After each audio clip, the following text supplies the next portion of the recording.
Moi je suis Cléa, je suis la chargée de mission pour l'association Orbi. Orbi est présente sur deux régions, l'Occitanie et la Nouvelle-Aquitaine. Et donc moi je suis la chargée de mission pour Orbi Occitanie. Je couvre donc toute la région.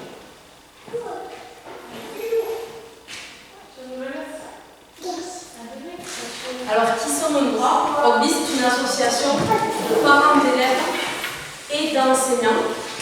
Donc, c'est-à-dire qu'au sein de notre association, on a un exemple du monde, nous avons tant des parents d'élèves, d'anciens élèves de section bilingue, comme des enseignants bilingues, enseignants non bilingues.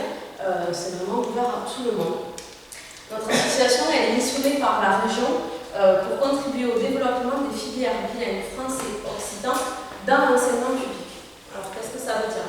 Concrètement, nous, on est les personnes qui vont informer les familles sur les avantages et conditions d'un enseignement bilingue. Alors pourquoi on vous propose un enseignement bilingue? Pourquoi on vous le propose particulièrement en occitan? Pourquoi on le propose si tôt dans la scolarité des enfants, etc., etc. On est là aussi pour répondre à vos questions et tout ça on ne le fait pas seul, on le fait aux côtés de l'Éducation nationale. Donc je ne suis pas seule ce soir. Il y a Baptiste qui est avec moi, qui est donc le conseiller pédagogique d'Occitan pour le Tarn-et-Garonne. Et donc tout ça, on le fait tous ensemble, on n'est pas seuls sur le terrain. Notre association elle ne fait pas qu'informer les parents quant à l'ouverture d'un cursus bilingue, elle est aussi là pour aider les familles à mettre en place des événements autour de la langue. Elle est aussi là pour aider et soutenir les familles, répondre aux questions, mais que ce soit à l'ouverture du cursus bilingue des années plus tard. Il faut savoir qu'un enfant qui va commencer un cursus bilingue en maternelle, moyenne ou grande section, l'objectif c'est qu'il le poursuive au moins jusqu'au CM2 et idéalement jusqu'à la fin du lycée. Donc on est là aussi pour vous accompagner, répondre à vos questions tout au long de la scolarité de vos enfants.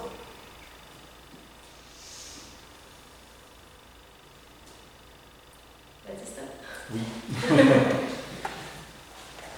Juste pour rappeler rapidement d'où vient cet enseignement bilingue et comment il est un petit peu cadré. Donc on est dans le cadre de l'enseignement public, évidemment, donc on est régi par les mêmes lois de l'éducation que toute classe d'une école publique en France. Donc l'enseignement bilingue est cadré, l'enseignement de l'occitan et des langues régionales en général est reconnu dans tout un tas de textes à différents niveaux. La loi le code de l'éducation, il y a tout un tas de lois qui favorisent cet enseignement-là. Et puis ensuite, l'enseignement bilingue à proprement parler est cadré, et puis régulièrement on trouve de nouveaux textes, notamment par des circulaires. La dernière en date, celle de décembre 2021, qui donne un petit peu les contours de l'enseignement. Et qui permet donc aux enseignants après de pouvoir s'appuyer dessus et de pouvoir s'assurer que l'enseignement est délivré de manière conforme aux attentes ministérielles comme tout type d'enseignement. Est-ce que vous avez quelque chose à dire? On va arrêter reste après. Oui. Alors le bilinguisme, je ne sais pas si on a déjà parlé. Avant qu'on rentre dans les détails du bilinguisme français-occitan, moi je vais vous parler du bilinguisme dans le monde. Alors il faut savoir que le monolinguisme est très loin d'être la normalité. En France, on parle surtout de monolinguisme, il n'y a qu'une seule langue officielle, c'est le français, et puis c'est tout. Les langues régionales ont été très longtemps oubliées, mises de côté. Certaines, peut-être de nos grands-parents, arrière-grands-parents, ont parfois été sanctionnés parce qu'ils parlaient occitan à l'école, etc. À l'heure actuelle, c'est plus le cas, puisque l'enseignement occitan a été réintroduit à l'école, notamment par les textes, les lois et les circulaires, comme le disait Baptiste tout à l'heure. Il faut savoir que dans le reste du monde, eh bien, c'est loin d'être la normalité en fait. Ce qu'on retrouve notamment en Finlande, eh bien, c'est que ce sont des pays qui sont très bons en langue étrangère, mais avant d'être bons en langue étrangère, ils sont passés par l'apprentissage de ces langues régionales. Sans l'apprentissage de ces langues régionales, ils n'ont peut-être pas le niveau qu'ils ont sur les langues étrangères, et c'est en passant par ces langues-là qu'ils s'ouvrent sur ces autres langues. Vous allez comprendre un petit peu plus tard pourquoi.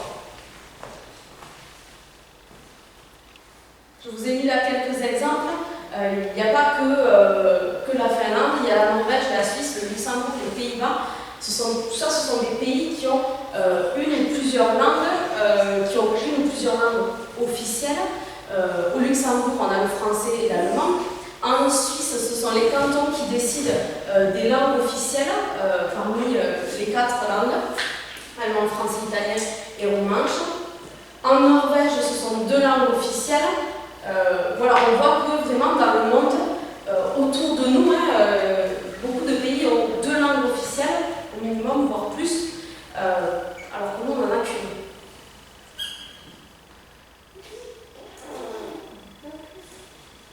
Et la situation linguistique en France, alors, c'est là que c'est assez exceptionnel. Il faut savoir qu'on a 75 langues régionales. Alors, pas qu'en métropole, attention. Ces 75 langues régionales, c'est en métropole et sur les régions et départements outre-mer. D'accord ? Donc ça en fait beaucoup. Elles ne sont pas toutes reconnues comme langues régionales, loin de là. Il y a encore un peu de travail à ce niveau-là. À l'heure actuelle, les langues régionales sont de plus en plus reconnues, et notamment grâce à la dernière loi qu'on appelle donc la loi Mola, qui est une loi pour l'enseignement des langues régionales justement, et l'offre d'enseignement des langues régionales à tous. Mais alors, quelles sont les conditions de l'enseignement bilingue? Il y a plusieurs pays, effectivement, je commence par ce bilinguisme avec les langues régionales. Nous, on fait du monolinguisme, mais pour que ce bilinguisme fonctionne, il y a quelques conditions assez particulières. Alors, tout d'abord, le bilinguisme, qu'est-ce que c'est? Bien, on désignera par compétence plurilingue et pluriculturelle la compétence à communiquer langagièrement et à interagir culturellement, possédée par une personne qui maîtrise plusieurs langues et a l'expérience de plusieurs cultures. Bon, tout simplement, c'est le fait de parler plusieurs langues, d'être imprégné de plusieurs cultures différentes. Bilinguisme, donc on est sur 2 langues. Plurilinguisme, on est sur vraiment plusieurs langues.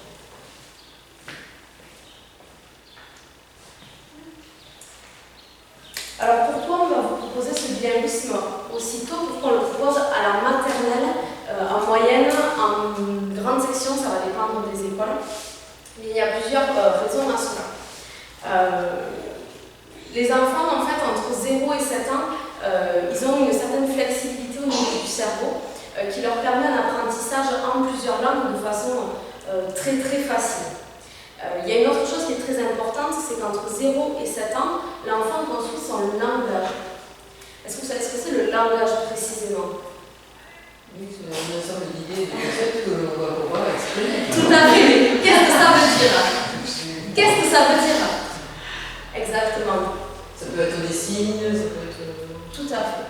Alors en fait, l'enfant entre 0 et 7 ans, il construit son langage. Ce langage, il le construit une fois dans une vie. Si je peux vous donner un exemple, le langage c'est le poste radio et la langue c'est la fréquence. Notre poste radio, il peut avoir plusieurs fréquences, donc il peut parler plusieurs langues. On est d'accord? C'est cette idée-là. La différence entre langue et langage, c'est celle-là. C'est-à-dire que l'enfant va construire son langage entre 0 et 7 ans une fois. Mais ce langage-là, il peut le construire en plusieurs langues, en plusieurs codes. La langue des signes fait totalement partie des langues qui sont apprises. Mais ça fait partie du langage. D'accord? Est-ce que ça va, ça c'est plutôt clair? Oui et non? Alors je vais préciser un peu plus. Ce langage-là, qui se construit qu'une seule fois dans sa vie, il est important qu'il soit stimulé vraiment entre 0 et 7 ans parce que c'est vraiment l'âge où les enfants ont le plus de facilité pour retenir le plus de choses. Et plus on va proposer de langue à l'enfant, mieux ça va être pour lui. Pourquoi? Eh bien, notamment parce qu'en français, on possède qu'un certain nombre de sons, contrairement aux autres langues, et notamment à l'occitan, ça on le verra un petit peu après.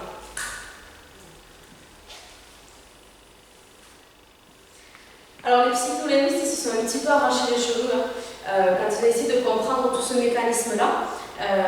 Et moi, je vais vous parler de cette fameuse formation du langage, comment il se forme. Eh bien, c'est ce que l'on appelle le paradoxe du jeune enfant.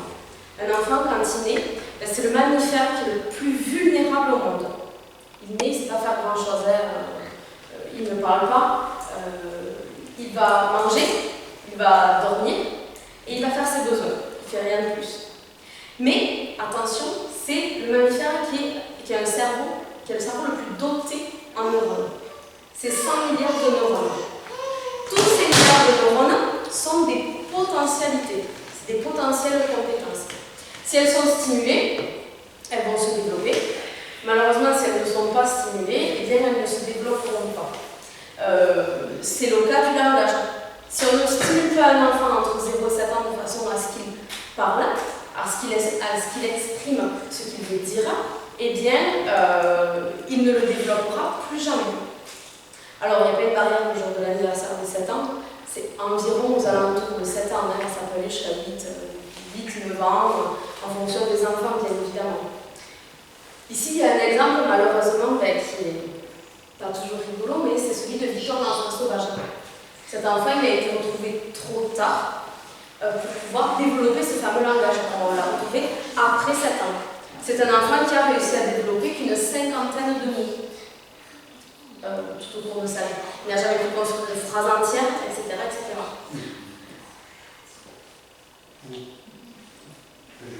Le langage permet l'abstraction, permet de formuler des concepts. C'est ça. On raisonne dans des mots finalement. Complètement. C'est au quotidien, en avant, la peur. C'est ça. C'est exactement ce qui s'est passé en fait avec Victor. Voilà. C'est pour ça que c'est très important que ce bilinguisme soit instauré, notamment en maternelle, parce que correspond à cette fameuse période d'âge, de 0 à 7 ans, pour ce développement-là. Et donc, je vous ai parlé de potentialité, je vous ai parlé de son tout à l'heure. Effectivement, parmi ces 100 milliards de neurones, parmi ces 100 milliards de potentialités au-delà du langage, nous avons une oreille universelle. Alors, qu'est-ce que ça veut dire ? Bien, chaque enfant naît avec une oreille qui lui permet d'entendre tous les sons de toutes les langues de la Terre. Il faut savoir que quand on est adulte, on est, selon les psycholinguistes, ce que l'on appelle malentendant sélectif. C'est-à-dire qu'en fait, notre oreille, alors tout ça marche que si c'est à l'âge du langage. Toujours, c'est entre 0 et 7 ans, il faut vraiment garder ça en tête du début à la fin. Il faut savoir donc que l'enfant, quand il arrive, il peut entendre tous les sons. Nous, par contre, adultes, on va entendre beaucoup moins de sons que l'enfant qui a 3, 4, 5 ans. Parce qu'à partir de 7 ans, cette oreille, elle devient sélective et elle se referme. On devient spécialiste de la langue que l'on parle. Je ne sais pas s'il y en a qui ont des souvenirs de l'apprentissage, par exemple, de l'anglais tardif. Au collège, etc. Souvent, on a des enseignants, des profs, des professeurs qui nous demandent de répéter plusieurs fois ce même mot. On a l'impression de super bien le prononcer, alors que pas du tout. Eh bien, c'est parce que notre oreille n'entend pas ce fameux son-là. Je vous ai mis là ici un petit schéma. Alors, il n'y a pas l'occitan, mais on peut voir que le français, sur les fréquences, se situe juste ici. Donc, ce sont des fréquences qui sont quand même assez basses. Par contre, si je prends l'anglais, vous voyez, il commence là. Ce qui veut dire que, eh bien, tous les sons qui sont après là, notre oreille, nous, si on est monolingue français, ben, ils ne les entendent pas mal en tout. D'où l'intérêt d'un bilinguisme. Et alors, pourquoi un bilinguisme spécialement en occitan ? Eh bien, premier argument ici, ce sera parce que l'occitan possède une 60aine de sons. En revanche, le français en possède 36. Si je dis pas 36. C'est une des langues latines les plus pauvres en sons avec l'espagnol. L'espagnol, c'est 34 sons. Donc, un enfant monolingue français entend tout au long de sa scolarité, de sa vie, 36 sons. D'accord ? En occitan, on ouvre un petit peu plus déjà, on arrive à 60. On double quand même quasiment le nombre de sons que l'enfant peut entendre. Et alors, juste en bas, on va voir comment ça fonctionne dans notre cerveau. Nous avons ce que l'on appelle, alors le langage c'est géré dans deux aires, l'aire de Broca et l'aire de Wernicke. Les images qui sont là, ce sont des images IRM, et on a vu que, on a étudié donc les petits enfants bilingues, voir comment ça fonctionnait, etc. Et on s'est rendu compte qu'un enfant qui est bilingue, eh bien son arbre de repas, elle a ce schéma-là. C'est-à-dire qu'il y a une grosse boîte, et autour il y a plein de petites boîtes. Dans ces petites boîtes, il y a plein d'outils linguistiques. Et il va passer d'une boîte à une autre, il va aller chercher ces outils-là pour mieux s'exprimer à l'oral, mieux écrire, pour faire plein de choses. Un enfant bilingue, il ne passera pas par la traduction, par exemple. S'il ne trouve pas ces mots, il va chercher à le dire d'une autre façon, plutôt que de traduire littéralement. Nous, effectivement, quand on apprend une nouvelle langue, on va traduire littéralement ce que l'on veut dire. Par contre, l'enfant qui est bilingue, lui, eh bien, il ne traduira pas, il va aller chercher des solutions pour pouvoir traduire, en fait, ou s'exprimer d'une autre façon, s'il ne peut pas le faire avec les mots qu'il a choisis au départ. Par contre, un bilingue tardif, parce qu'on peut être bilingue après 7 ans, eh bien, nos petites boîtes, au lieu d'être en relation toutes les unes avec les autres, vous avez vu, elles sont toutes autour de notre arbre vocal. Là, elles sont à la suite. Donc là, on a deux langues. Si j'en rajoute une troisième, elle va être là, une quatrième, elle va être là. Donc ça veut dire que si j'ai besoin de ma quatrième langue, je dois passer par toutes ces boîtes-là pour faire l'aller-retour, en fait. Et c'est beaucoup plus compliqué. C'est pour ça qu'on va passer par de la traduction. C'est pour ça qu'on va beaucoup plus réfléchir à nos mots, à ce que l'on veut dire, etc., etc. Ce sera un parler d'ailleurs dans cette langue qui pourra être au départ beaucoup moins naturel, puisqu'on va faire vraiment des phrases, sujet, verbe, complément. On va faire vraiment gaffe à ce que tout soit vraiment dans l'ordre dans lequel on nous l'a appris. Et ce sera peut-être un parler qui sera moins fluide, qui sera aussi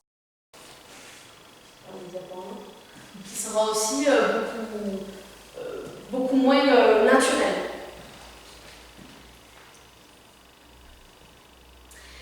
Mais attention, tout ça ne fonctionnera qu'à 3 conditions. En fait, moi je vous ai parlé d'un bilinguisme précoce, et ce bilinguisme précoce, pour qu'il fonctionne, il a besoin d'être équilibré. Alors ça veut dire que le taux d'exposition doit être suffisant.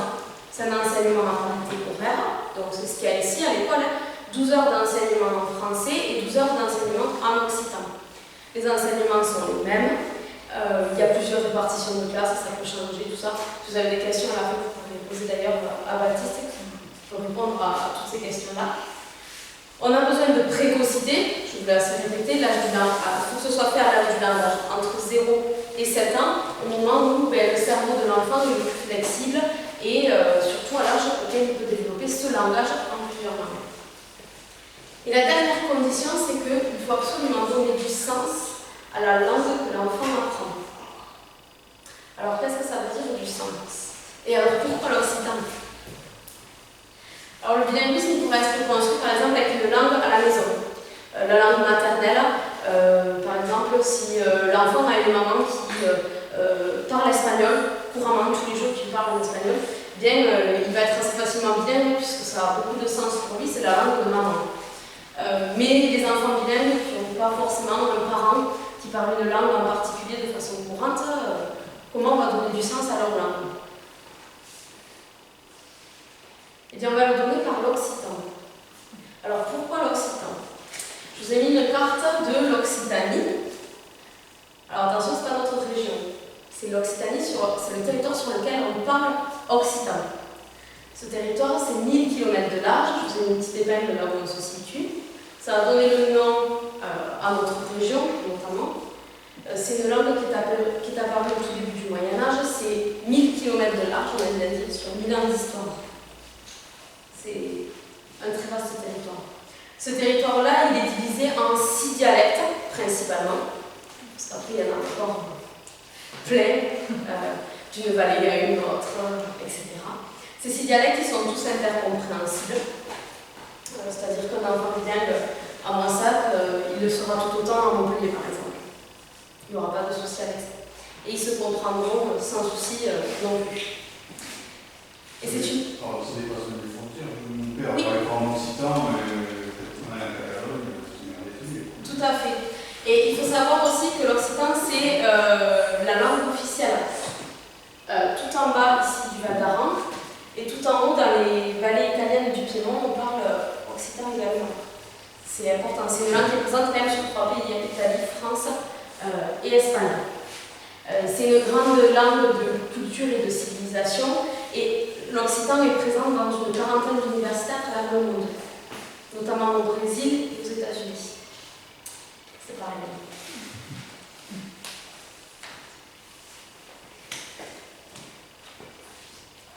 Au-delà de ça, l'occitan, c'est aussi beaucoup d'histoire. Ça a marqué notre territoire, ça a marqué...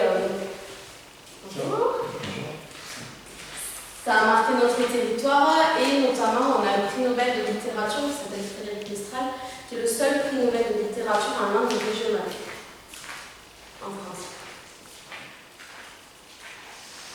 Mais alors pourquoi on va donner du sens à la langue que l'enfant apprend? Je vous ai dit que l'occitan, effectivement, ça avait marqué notre territoire. Moi, je vais vous parler de toponymie. Alors ici, j'ai pris une carte de toponymie. Je ne sais pas si vous connaissez la toponymie. Pas du tout. Le nom des lieux qui sont rattachés aux noms de famille. Voilà, c'est ça. C'est l'étude d'un territoire par les noms de lieux. On peut les classer en 3 catégories. Il y a les activités humaines, les animaux et les sols. Les différents types de sols, etc. Là, j'ai fait une toute petite étude. J'ai pris 3 mots autour de notre école. Donc, l'école, elle est juste là. Donc, j'ai pris 3 mots qui sont en occitan. Alors, il n'y en a pas que 3, bien entendu. Et ces 3 mots-là, moi je suis d'ici, je connais assez bien ce secteur-là, et je sais que la signification de ces mots-là sont vraies. Et elles sont en occitan. C'est là qu'on va donner du sens en fait à la langue que l'enfant apprend. Un enfant qui va se promener avec vous quelque part, qui va avoir un nom de lieu-dit, un panneau, etc., qui va le lire en occitan, et bien il va pouvoir de suite comprendre le territoire sur lequel il vit. Si je vous parle, alors tout en haut, moi je vais le lire Boulbès, je vais le lire en occitan. En français, vous allez lire Boulbès. Eh bien, le Boulbès, c'est le sol de Boulbène. C'est un sol qui est lourd, qui est très fertile ou argilo-sablonneux. Moi, je sais que ici, la terre est très fertile, et je sais qu'il n'y a aucun mal à faire pousser quelconque légume dans son jardin si on habite dans le coin. Juste en dessous, j'ai Pélus. Alors, la toponymie, c'est pas toujours très certain. Ici, on n'est pas forcément sûr, mais ça semble recoller en tout cas. Ça viendrait en occitan de Pérus, qui serait le champ de poire. Alors, je ne sais pas si vous avez déjà fait le tour ici. Alors, il y a peut-être des champs de poire, mais il y a aussi beaucoup de pommiers. C'est vraiment un coin de la ville qui est très faible. Alors, la ville, déjà, en général, a beaucoup de pommes et de fruits, etc. On est très connu pour ça. Pour le chasse-là aussi sur les poteaux. Et ici, effectivement, dans la plaine, on sait qu'il peut y avoir beaucoup de fruitiers, effectivement. Et le dernier ici, les nozes, asnaosos, en occitan. Et bien ici, ça signifie que c'est une zone qui est marécageuse. Moi, quand je regarde la carte, ici, je vois qu'effectivement, à proximité, on a un petit ruisseau qui pourrait effectivement expliquer que cette zone soit bien marécageuse. Alors dites-vous que là je vous l'explique comme une pensée, une vision d'un adulte, mais un enfant qui va voir effectivement des noms de lieux ou des noms d'endroits, ça va de suite créer un lien, ça va créer une attache particulière et spécifique au territoire et au paysage culturel dans lequel il baigne. C'est ses racines, c'est là où il est né, c'est là où il vit, et il va tout de suite comprendre ce qu'il se passe ou ce qu'il a pu se passer. Là, on est sur quelque chose de très agricole. Je vous ai beaucoup parlé de la qualité des sols. Je sais que par exemple, on peut retrouver non loin d'ici un lieu qui s'appelle Canto d'Als, Chantecoq. Les enfants ils vont tout de suite chercher ce qui a pu se passer, ce qui s'y passe, ce qui a pu s'y passer. Pourquoi on l'appelle Chantecoq, cet endroit? Je ne sais pas. Ça, chacun est libre de l'imaginer comme il le veut. Ça fonctionne pour des enfants qui vont être un petit peu grands, on est d'accord. Ça va donner beaucoup de sens à leur langue, mais il va falloir qu'ils sachent bien. Avant tout ça, on va voir notamment tous les contes et les légendes. On en a plein. Je n'en ai pas cité en particulier parce qu'elles peuvent varier d'un coin à un autre. Par contre, il y a un personnage qui traverse toute notre région qui s'appelle le loup-drac. Todra, qu'il est fabuleux, il crée effectivement cette attache et il n'a pas de représentation fixe. Les 3 représentations que je vous ai mises, ce sont des représentations du drac. Moi personnellement, je n'imagine pas du tout comme ça, j'imagine plus comme un homme. Donc vous voyez, chacun est libre de créer cette attache comme il le veut par son imagination, c'est-à-dire qu'il va imaginer vraiment les choses comme il a envie. Tout ça, ça va créer ce sens, ce lien et cette attache à son territoire, et donc là, effectivement, le bilinguisme sera donc favorable, il va fonctionner. Alors, je vous ai parlé de cette attache au territoire, mais au-delà de ça, l'occitan, ça va être au service de plein d'autres choses. L'occitan, il est placé donc au cœur de la latinité. C'est une langue qui va être assez proche du français et assez loin de cette langue, du français, pour pouvoir faire des ponts et des comparaisons entre les langues. On va pouvoir s'appuyer sur l'occitan, par exemple, pour mieux retrouver le français. Je ne sais pas s'il y en a qui se rappellent des accords du participe passé. C'est pas toujours évident parce qu'en français, on n'entend pas à la fin. L'occitan, c'est une langue sonore, le français, pas du tout. Si je vous dis manger, manger, manger, je vais vous parler pour le premier manger de quelque chose au pluriel, puis pour le deuxième d'un pluriel féminin. Mais si je vois pas ce qu'il y a devant, je sais pas si c'est du pluriel, féminin, masculin, pluriel, je sais pas du tout. Alors qu'en occitan, on a des terminaisons qui sont sonores et qui nous permettent d'entendre toutes ces choses-là. Un enfant qui a des difficultés en français, il va pouvoir s'appuyer, alors au départ c'est l'enseignant qui va l'inciter à passer d'une langue à une autre pour effectivement mieux écrire ou mieux parler ou mieux prononcer une langue. Un enfant qui ne sait pas s'il doit écrire la poire est mangée et ou la poire est mangée et on va lui dire mais comment tu le dirais en occitan? Ah, la perra est minjada.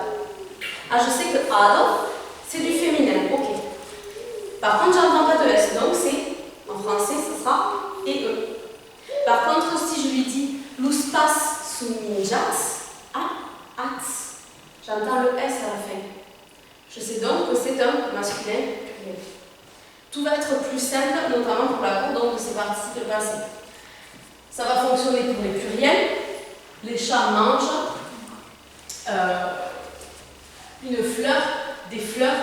Si je vous dis le mot fleur en français, pareil, je ne sais pas si c'est au pluriel ou au singulier. Par contre, si je vous dis en occitan, une eau floue et flousse, et bien de suite j'entends ce S final qui me permet de savoir si mon mot est donc au pluriel ou au singulier. Et il y a un autre exemple que j'aime bien et ça marche très bien pour les élèves de maternelle, que j'ai bien écrit sur mon diaporama, c'est le mot chocolat. En français, le mot chocolat, il prend un T. Et en occitan, en français, souvent les enfants ont tendance à oublier ce T, parce qu'ils ne l'entendent pas. Par contre, si on leur demande de le traduire en occitan, ils vont dire chocolat. Ah, je sais tout d'un coup que mon mot chocolat, il y a un T à la fin parce que je l'ai entendu en occitan. Ça va être plein de moyens, de mots techniques, et il faut voir que ça va être comme une grande boîte à outils que l'enfant va remplir tout au long de sa scolarité avec plein de moyens mnémotechniques et qui vont l'aider notamment dans l'apprentissage du français et pas que du français, des autres langues également.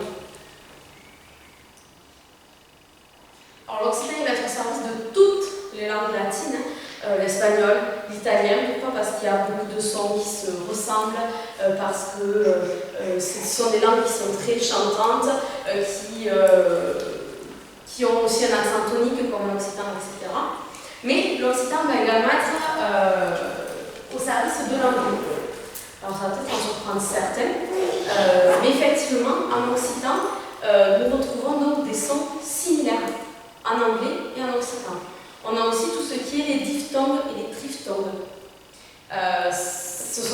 Les diphtongues et les triphtongues n'existent quasiment pas en français, voire pas du tout. Par contre, en anglais, il y en a plein. Et tout ça, eh bien, l'enfant qui est bilingue, il va être habitué depuis tout petit à travailler en langue, dans ces deux langues, en français, en occitan, et ça va lui permettre bien d'acquérir ces sons depuis petit. Ça va lui permettre de les entendre, de les restituer à assez fréquemment. Et quand on va rajouter donc une troisième langue, que ce soit en CP, CE1 ou que ce soit au collège, eh bien, ce sera tout de suite beaucoup plus simple pour lui de parler ces autres langues. Et ensuite, on a des sons qui sont donc similaires entre l'occitan et l'anglais, notamment la prononciation du CH ou du J. Si je vous dis en occitan joyous, le J fait J. Et si je vous dis jam en anglais, donc la confiture, c'est le même son. Ça marchera pour le CH, chot en occitan, le ch, le CH fait ch. Et en anglais, chair, on retrouve aussi le ch. Donc tous ces sons-là qui seront appris depuis tout petit. Alors pourquoi ils seront tout petits? Parce que entre 0 et 7 ans, l'oreille, elle est universelle, elle entend tous les sons et donc elle les enregistre et elle permet de les restituer plus tard de façon plus facile, plus fluide, plus aisée. Et donc ça permet aux enfants de parler 2, puis 3, puis 4 langues. Et c'est pour ça qu'on a vu au tout début qu'on a des pays qui ont 2 langues, notamment des langues régionales. Et ce sont des pays qui sont extrêmement bons dans les langues de grande communication comme l'anglais, par exemple. Au-delà de ça, l'occitan, c'est aussi une ouverture. C'est une ouverture d'esprit, c'est une ouverture sur la culture et sur le monde. Pourquoi? Parce que depuis qu'ils sont petits, ils ont l'habitude de travailler en classe avec 2 cultures et 2 langues. C'est-à-dire qu'au quotidien, ils apprennent des choses en occitan, ils les apprennent en français.